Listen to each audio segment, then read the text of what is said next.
Hi friends, ചങ്ങായി വ്ളോഗ്സിലേക്ക് എൻ്റെ എല്ലാ കൂട്ടുകാർക്കും സ്വാഗതം.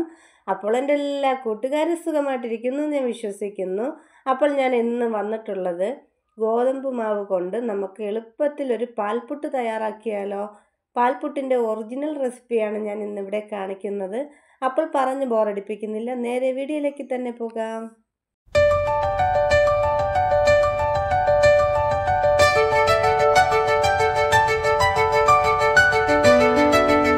അപ്പോൾ ഇന്നത്തെ നമ്മുടെ സ്പെഷ്യൽ വീഡിയോ ഒരു പാൽപുട്ടിൻ്റെ റെസിപ്പിയാണ് കേട്ടോ.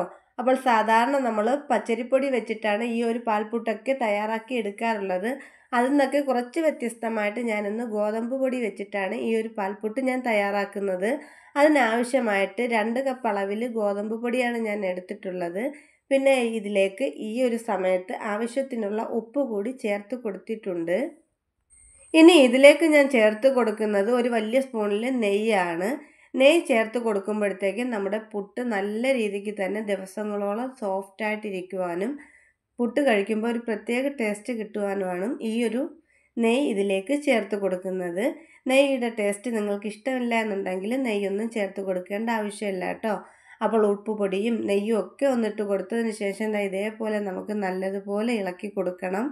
അപ്പോൾ മാവിൻ്റെ എല്ലാ ഭാഗത്തും ഉപ്പും നെയ്യൊക്കെ എത്തത്തക്ക വിധത്തിൽ തന്നെ ഇളക്കി കൊടുക്കാനായിട്ട് ശ്രദ്ധിക്കണം കേട്ടോ.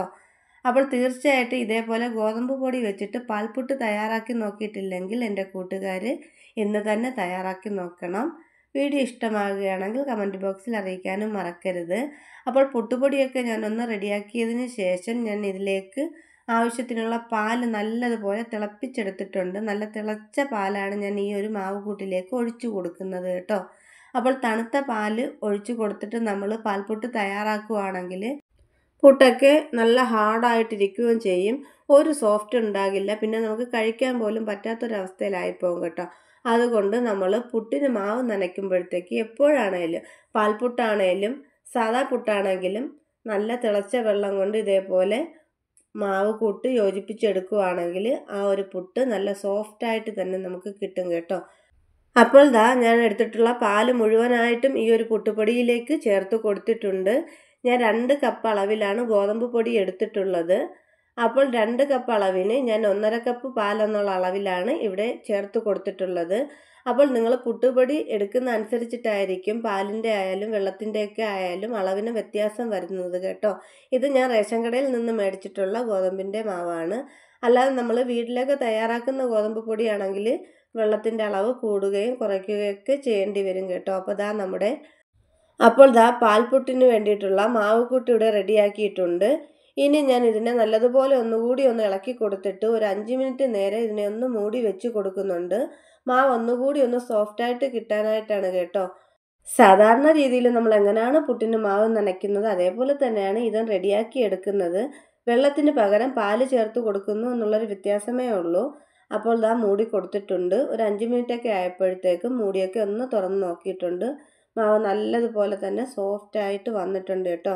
ഇനി ഈ ഒരു മാവ് കൂട്ടിനെ ഒരു മിക്സിയുടെ ജാറിലേക്കാണ് ഞാൻ മാറ്റി കൊടുക്കുന്നത്. അപ്പോൾ മിക്സിയുടെ ജാറിൽ നമ്മൾ ഇട്ട് കൊടുക്കുമ്പോഴത്തേക്ക് ജാറ് ഫുള്ളായിട്ട് ഇട്ട് കൊടുക്കാതിരിക്കുക. കുറച്ച് മാവ് ഇട്ട് കൊടുത്തിട്ട് നമ്മൾ ഒന്ന് പൾസ് ചെയ്തെടുത്താൽ മാത്രം മതി. പൾസ് ചെയ്തെടുക്കുമ്പോഴത്തേക്കും നമ്മുടെ മാവ് നല്ലതുപോലെ തന്നെ റെഡിയായി കിട്ടും കേട്ടോ. അപ്പോൾ നിങ്ങൾക്ക് മാവ് കൂട്ടിലേക്ക് പാലോ വെള്ളമോ ഒക്കെ കൂടുതലായി പോയെന്ന് തോന്നുന്നുണ്ടെങ്കിൽ കുറച്ച് മാവ് കൂടി നിങ്ങൾ ഇട്ട് കൊടുത്താൽ മതി. നമ്മുടെ പാൽപുട്ടിന് വേണ്ടിയിട്ടുള്ള മാവ് കൂട്ടൊക്കെ ഞാൻ ഇവിടെ ഒന്ന് പൊടിച്ചെടുത്തിട്ടുണ്ട്. ചെറുതായിട്ടൊന്ന് പൾസ് ചെയ്തെടുത്തതേ ഉള്ളൂ കേട്ടോ. അല്ലാതെ ഒറ്റ സ്പീഡിലിട്ടിട്ട് നിങ്ങൾ മാവ് തയ്യാറാക്കി എടുക്കാൻ നിൽക്കരുത്. ഒറ്റ സ്പീഡിനിട്ട് നമ്മൾ മാവ് ഇങ്ങനെ അടിച്ചെടുക്കുകയാണെങ്കിൽ ചപ്പാത്തിക്കൊക്കെ റെഡിയാക്കുന്നത് പോലെ മാവ് കുഴഞ്ഞു പോകും കേട്ടോ. നമ്മുടെ കട്ടകളോ തരികളോ ഒന്നും ഇല്ലാത്ത അടിപൊളിയായിട്ടുള്ള പുട്ടുപൊടി ഇവിടെ റെഡി ആയിട്ടുണ്ട്. അപ്പോൾ പാൽപുട്ട് ഉണ്ടാക്കാൻ വളരെ സിമ്പിളാട്ടോ. അപ്പോൾ കറികളൊന്നും വേണ്ട ഈ ഒരു പാൽപുട്ട് കഴിക്കാനായിട്ട്. കണ്ടോ, ഇനി ഇതിലേക്ക് ഞാൻ കുറച്ച് സാധനങ്ങൾ കൂടി ചേർത്ത് കൊടുക്കുന്നുണ്ട്. അപ്പോൾ നമുക്ക് അതും കൂടി ചേർത്ത് കൊടുത്തിട്ട് പുട്ടുണ്ടാക്കാൻ തുടങ്ങാം അല്ലേ. അപ്പോൾ പാൽപുട്ടിന് വേണ്ടിയിട്ടുള്ള ഗോതമ്പ് പൊടിയൊക്കെ റെഡിയാക്കി എടുത്തിട്ടുണ്ട്. അപ്പോൾ തീർച്ചയായിട്ടും എൻ്റെ എല്ലാ വീഡിയോസിലും തരുന്ന സപ്പോർട്ടും സ്നേഹവും ഈ ഒരു വീഡിയോയിലും ഞാൻ പ്രതീക്ഷിക്കുന്നുണ്ട്. എൻ്റെ ചാനൽ പുതുതായിട്ട് കാണുന്ന കൂട്ടുകാരുണ്ടെങ്കിൽ സപ്പോർട്ട് ചെയ്യാൻ മറക്കരുത്. പിന്നെ ഇതിലേക്ക് ആവശ്യമായിട്ട് 1 ക്യാരറ്റ് ഞാൻ എടുത്തിട്ടുണ്ടായിരുന്നു. അത് കഴുകി നല്ലതുപോലെ ഞാനൊന്ന് ഗ്രേറ്റ് ചെയ്ത് എടുത്തിട്ടുണ്ട്. ചെറിയ ചെറിയ കഷ്ണങ്ങളായിട്ടാണ് ഞാനിവിടെ ഇതിനെ റെഡിയാക്കി എടുത്തിട്ടുള്ളത് കേട്ടോ. അതും കൂടി ഇതാ ഈ ഒരു പുട്ടുപൊടിയിലേക്ക് ഇട്ട് കൊടുത്തിട്ടുണ്ട്. ഇനി ഇതിലേക്ക് ഞാൻ ഇട്ട് കൊടുക്കുന്നത് എന്താണെന്ന് വെച്ചിട്ടുണ്ടെങ്കിൽ പഞ്ചസാരയാണ്. അരക്കപ്പ് അളവിലാണ് പഞ്ചസാര എടുക്കുന്നത്. അപ്പോൾ നിങ്ങൾക്ക് ഷുഗറൊക്കെ ഉള്ള കൂട്ടുകാർ വീട്ടുകളിൽ ഉണ്ടെങ്കിൽ ഈ ഒരു പഞ്ചസാര ചേർത്ത് കൊടുക്കേണ്ട ആവശ്യമില്ല കേട്ടോ. പഞ്ചസാരയ്ക്ക് പകരം നിങ്ങൾക്ക് പാൽപ്പൊടിയും ഇതിലേക്ക് ചേർത്ത് കൊടുക്കാവുന്നതാണ്. ഞാനിപ്പോൾ പാൽപ്പൊടി ചേർത്ത് കൊടുത്തിട്ടില്ല.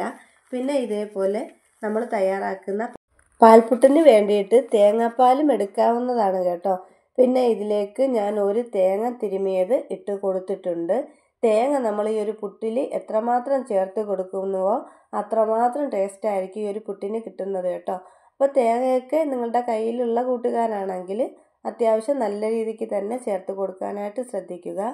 അപ്പോൾ പഞ്ചസാരയും ക്യാരറ്റ് അരിഞ്ഞതും അതുപോലെ തന്നെ തേങ്ങയൊക്കെ ഞാൻ നല്ലതുപോലെ ഒന്ന് ഇളക്കി കൊടുക്കുന്നുണ്ട്. അപ്പോൾ മാവ് കൂട്ടിൽ എല്ലാ ഭാഗത്തും എത്തത്തക്ക രീതിയിൽ തന്നെ ഇളക്കി കൊടുക്കുക. അപ്പോൾ നമ്മൾ മാവ് റെഡിയാക്കി വെച്ചതിന് ശേഷം ഒരിക്കലും കൈകൊണ്ട് ഇതിനെ മിക്സ് ചെയ്യാൻ പാടില്ല. ഒരു സ്പൂൺ വെച്ചിട്ട് ഇതേപോലെ ഒന്ന് ഇളക്കി കൊടുത്താൽ മാത്രം മതി കേട്ടോ. അപ്പോൾ നമ്മുടെ പാൽപ്പുട്ടിന് വേണ്ടിയിട്ടുള്ള മാവ് കൂട്ടെല്ലാം ഞാൻ റെഡിയാക്കി എടുത്തിട്ടുണ്ട്. ഇനി നമുക്കിതിനെ ഒരു പുട്ടുകുറ്റിയിലേക്ക് മാറ്റി കൊടുത്തിട്ട് ആവി കയറ്റി വേവിച്ചെടുക്കാവുന്നതാണ്. ഇത്രയേ ഉള്ളൂ, സിമ്പിളാണ് കേട്ടോ ഈ ഒരു പാൽപ്പുട്ട് തയ്യാറാക്കാനായിട്ട്.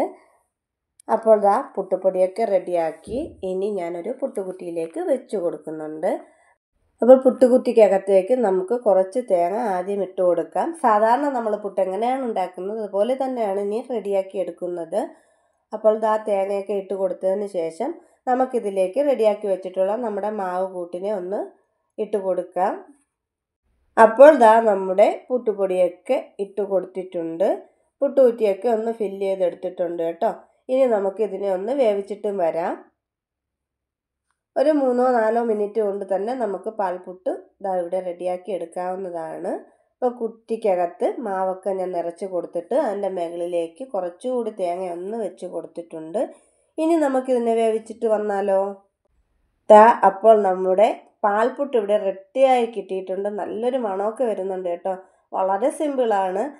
നമ്മുടെ പെർഫെക്റ്റ് ആയിട്ടുള്ള പാൽപ്പുട്ട് ഇവിടെ റെഡിയായി കിട്ടിയിട്ടുണ്ട്. ഇതിൻ്റെ കൂടെ തന്നെ ഞാനൊരു ചിരട്ടപ്പുട്ടിൻ്റെ ചില്ലിയിലും മാവ് നിറച്ച് കൊടുത്തിട്ടുണ്ടായിരുന്നു. ആ പുട്ടും ഞാനിവിടെ റെഡിയാക്കി എടുത്തിട്ടുണ്ട്. അതും കൂടി നമുക്ക് ഇതിലേക്ക് ഒന്ന് വെച്ച് കൊടുക്കാം. പുട്ടൊക്കെ റെഡിയാക്കി എടുത്തിട്ടുണ്ട് കേട്ടോ. അതും കൂടി ഇതിലേക്ക് ഞാനൊന്ന് മാറ്റി കൊടുക്കുന്നുണ്ട്. കണ്ടോ, ആരും കണ്ടാൽ പറയത്തില്ല ഇത് ഗോതമ്പ് മാവ് കൊണ്ട് ചെയ്തിട്ടുള്ള പുട്ടാണെന്ന്.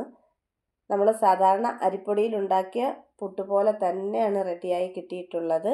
നല്ല ടേസ്റ്റാണ് കേട്ടോ.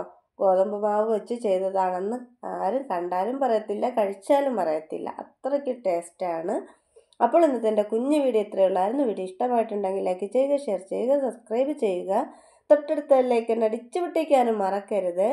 അപ്പോൾ അതിൽ ഓൺ ഓപ്ഷൻ കാണിക്കും. അതിൽ കൂടി ഒന്ന് ക്ലിക്ക് ചെയ്താൽ മാത്രമേ ഞാനിടുന്ന വീഡിയോസിൻ്റെ നോട്ടിഫിക്കേഷൻ നിങ്ങൾക്ക് ലഭിക്കുകയുള്ളൂ. അപ്പോൾ പുതിയൊരു വീഡിയോയിൽ കാണാം. ടാറ്റ. അതുപോലെ തന്നെ എൻ്റെ ചാനൽ കാണുന്ന ആ ഒരു ഹൈപ്പ് ഓപ്ഷൻ കൂടി ഒന്ന് എനേബിൾ ചെയ്യാൻ മറക്കല്ലേ.